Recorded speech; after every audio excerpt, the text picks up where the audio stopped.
Welcome to my channel Happy Commerce Hub, an interesting way of learning by Simran Agarwal. Clear your basics of commerce here and also get notes of business studies, economics and accountancy here. To get latest videos, subscribe my channel and share with your friends. Hello बच्चा लोग, कैसे हैं सारे इस बार के board aspirants. I hope सब में बहुत सारी एनर्जी होगी क्योंकि हमें क्या करना है, बोर्ड एग्ज़ाम एकदम मस्त नंबरों के साथ क्रैक हमें करना है। ठीक है, तो इस वीडियो में हम बात करेंगे आपके सब्जेक्ट इकोनॉमिक्स के सिलेबस 2020 और 21 की। तो ज़्यादा टाइम ना लेते हुए सीधे हम आते हैं अपने सिलेबस पे। ठीक है, सिलेबस की अगर बात करें तो यहाँ पर आपके पास दो पार्ट हैं, पार्ट ए और पार्ट बी। पार्ट ए कितने मार्क्स का, 40 मार्क्स का। पार्ट बी कितने मार्क्स का, 40 मार्क्स का। सिलेबस देखना इसलिए ज़रूरी है क्योंकि हमें जिस रास्ते पर जाना है उस रास्ते को जानना क्या है, बहुत ज़्यादा ज़रूरी है। तो जैसे हम इस सिलेबस को जानेंगे वैसे ही पूरे सिलेबस को हम कवर भी कर लेंगे। बहुत मज़ा आने वाला है। चैनल के साथ जुड़े रहना, सब्सक्राइब कर लेना और अपने दोस्तों के साथ शेयर करना बिल्कुल मत भूलना। ठीक है, तो फर्स्ट टॉपिक आपका क्या रहने वाला है यहाँ पर 10 मार्क्स के साथ, नेशनल इनकम यानी कि पूरे देश की इनकम। ठीक है, और रिलेटेड एग्रीगेट्स यानी कि उससे जो भी फैक्टर्स रिलेट करते हैं वो। मनी एंड बैंकिंग, पैसा पैसा पैसे के बिना तो कुछ नहीं होता। और बैंक कितने मार्क्स का, 6 मार्क्स का। Determination of income and employment. ठीक है, इनकम और एम्प्लॉयमेंट का डिटर्मिनेशन कैसे होता है, 12 मार्क्स का chapter. Government budget and the economy, हर साल जिसका सबसे ज़्यादा वेट होता है, गवर्नमेंट बजट पारित करेगी। अरे ये बजट होता क्या है उसी के बारे में हम जानेंगे 6 मार्क्स में। और balance of payment again 6 marks. Part B की बात करें तो development experience 1947 to 1990 and economic reform since 1991, 12 marks. Current challenges facing Indian economy 22 marks. और development experience in India a comparison with neighbour countries. और एक बहुत ही फ़नी बात यह है कि ये जो आपका पार्ट है वो एनसीईआरटी के सिलेबस में क्लास 11th में ही आ जाता है, जो कि हम यहाँ पर इसमें पढ़ रहे हैं आपके 12th क्लास में। और आपने जो 11th में पढ़ा वो मार्केट, डिमांड, ठीक है, सप्लाई, ये सब वो किस में आता है, वो एनसीईआरटी में आता है 12th क्लास में। ओके, तो अब हम बात कर लेते हैं डीप में जाकर कि किस में हमें क्या पढ़ने वाला है। मार्क्स की हमने ऊपर बात कर ही ली है, आप चाहें तो इसका स्क्रीनशॉट ले सकते हैं और अगर इसकी पीडीएफ चाहिए तो मेरे टेलीग्राम चैनल पे जुड़कर आप वहाँ से इसको ले सकते हैं। ठीक है, और इसको एज अ पीडीएफ रखने की बजाय अगर मेरी बात माने तो अपनी कॉपी के फ्रंट पेज पे इसको लिख लें। अपने हाथों से लिखेंगे तो मच बेटर, क्योंकि हमें आइडिया पड़ जाएगा हमें साल भर में क्या क्या पढ़ना है। यूनिट ए की बात करें तो नेशनल इनकम और related aggregates, what is macroeconomics, तो ये हमने लास्ट ईयर पढ़ लिया था, what is macroeconomics. Basic concept in macroeconomics, consumption goods, capital goods and final goods. उसके बाद इंटरमीडिएट गुड्स, स्टॉक और flows, gross investment and depreciation, circular flow of income. ठीक है, 2 sector models, methods of calculating national income, value added और product method. 3 तरह के method होते हैं। ठीक है, एक्सपेंडिचर, इनकम और आपका वैल्यू एडेड और product method. Aggregates related to national income, GNP, NNP, GDP, NDP, ये बहुत सारे फैक्टर्स होते हैं। और एग्रीगेट एक तरीके से समझ लीजिए टर्मिनोलॉजी होती है नेशनल इनकम की, तो उसके बारे में पढ़ेंगे और यहाँ पर इनके फॉर्मूलाज भी दिए हुए होते हैं।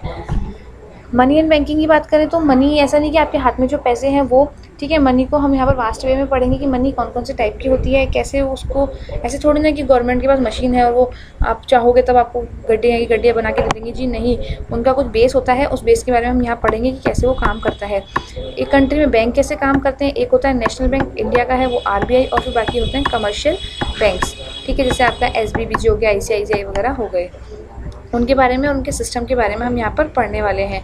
ठीक है, ये बहुत इंपॉर्टेंट टॉपिक है आपके एग्जाम के पॉइंट ऑफ व्यू से भी और नॉर्मल जनरल नॉलेज के पॉइंट ऑफ व्यू से भी।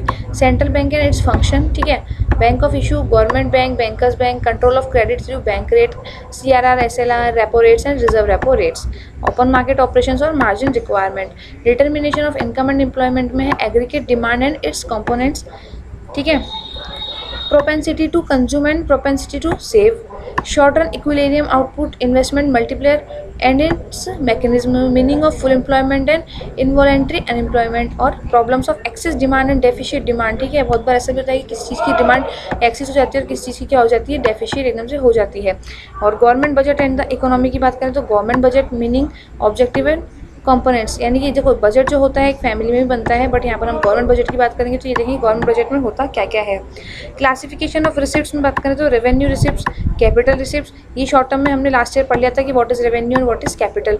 और क्लासिफिकेशन ऑफ एक्सपेंडिचर तो रेवेन्यू एक्सपेंडिचर और capital expenditure. Measures of government deficit उसमें है रेवेन्यू, फिस्कल और प्राइमरी और there meaning. Balance of payment method की बात करें तो मीनिंग इन कंपोनेंट्स क्या क्या होते हैं इसके, balance of payments, deficit meaning. और उसके बाद करें foreign exchange rate.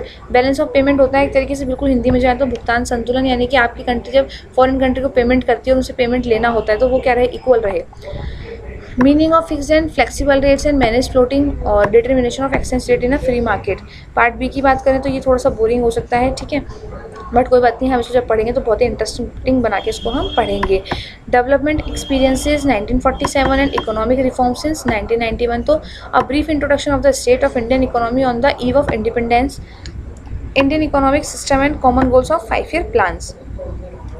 Main feature problems and policies of agriculture, ठीक है, industry and foreign trade. Economic reform since 1991, feature and appraisals of liberalisation, globalisation और प्राइवेटाइजेशन, इसको हम बोलते हैं एलपीजी पॉलिसी।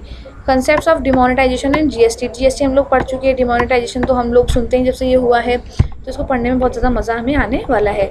करंट चैलेंजेस क्या क्या है किसी भी इकोनॉमी के लिए, तो पॉवर्टी इंडिया के लिए तो बहुत ज़्यादा है, किसी भी इकोनॉमी की बात हम यहाँ नहीं करेंगे, हम यहाँ बात करेंगे फोकस्ड ऑन इंडियन इकोनॉमी।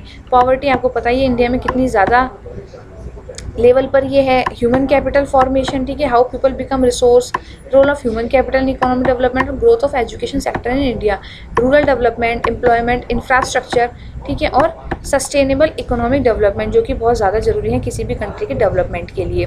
और डेवलपमेंट एक्सपीरियंसेस ऑफ इंडिया, तो comparison with neighbour countries like India, Pakistan और इंडिया एंड चाइना। ये चाइना तो हम लोग अभी सुन ही रहे हैं ना, चाइना बॉयकॉट चाइना, ठीक है, तो ये सब भी हम इसमें पढ़ने वाले हैं। इश्यूज़ हैं economic growth, population, sectoral development and other human development indicators. इसके बाद आपका रहेगा 20 मार्क्स का प्रोजेक्ट और ये आपका प्रैक्टिकल पार्ट है, जबकि हम केवल थ्योरी पार्ट पर आपकी बात करने वाले हैं, ठीक है। यहाँ पर आपके सिलेबस का ओवरव्यू हो गया है, जल्दी हम आपके सिलेबस को पॉइंट वाइज स्टार्ट कर देंगे। आई होप आपको आपका सिलेबस समझ में आया होगा। इफ़ अगर ऐसा है तो वीडियो को लाइक करना ना भूलें और चैनल को सब्सक्राइब कर लें ताकि आपको सारी अपडेट्स और आपका सारा स्टडी मटेरियल बहुत ही जल्दी आप तक पहुँच जाए।